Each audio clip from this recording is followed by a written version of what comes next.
최근 이천 물류창고와 고성 산불 등 대형 화재에 대한 경각심이 커졌습니다.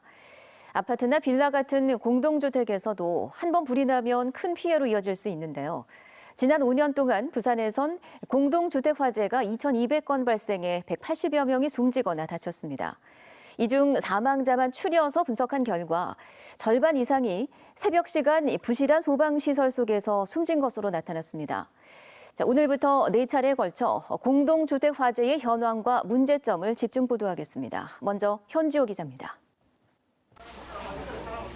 지난 2016년 2월 해운대구 반송동 다세대 주택 화재로 72살 A씨가 집안에서 목숨을 잃었습니다. 불은 가스 배관에서 새어나온 가스로 인해 윗집과 앞집까지 태웠습니다. 92년 지어진 주택에는 소화기조차 없었습니다. A씨처럼 부산의 공동주택에서 화재로 숨진 사람은 지난 5년 동안 모두 20명. 사망자가 나온 주택 17곳을 전수조사한 결과 60년대부터 90년대 사이 지어진 주택이 12곳으로 전체 70%를 차지했습니다. 화재에 취약한 빌라나 원룸 등 다세대 주택이 11곳, 나머지 6곳은 90년대 이전에 지어진 평균 34년 된 노후 아파트였습니다. 이들 노후주택 대부분은 소방법 사각지대에 속해 있습니다. 스프링클러와 소화기, 화재 감지기 등 이른바 3대 소방시설이 그동안 건물 층수나 연면적 기준으로 적용되었기 때문입니다. 스프링클러 설치는 2018년부터 11층에서 6층 이상 건물로 확대됐습니다. 연면적 1,000제곱미터 이상에만 의무 설치토록 한 소화기와 자동 화재 감지기는 2012년부터 모든 주택으로 확대됐습니다.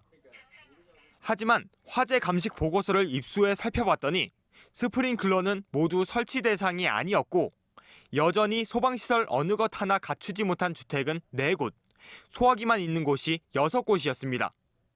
법은 강화됐지만 소급 적용은 안 됐기 때문입니다. 소방이라든가 재난, 안전에 있어서는 소급 적용을 한번 고려해 볼 필요는 있고요. 강화된 법률로 인해서 신축되는 건물들은 모든 소방시설들이 다 설치가 되도록 법 규정이 되어 있습니다. 근데 정작 우리가 화재에 취약하고 위험한 주택들은 그 법 적용 이전의 것들이 사실은 위험한 거거든요. 화재로 인한 사망 시각은 취침 시간인 자정부터 오전 7시 사이가 8건으로 전체의 절반으로 집계됐습니다. 화재 사망자 평균 연령은 60세로 특히 65세 이상 고령층이 7명으로 전체 사망자의 41%를 차지했습니다. MBC 뉴스 현지호입니다.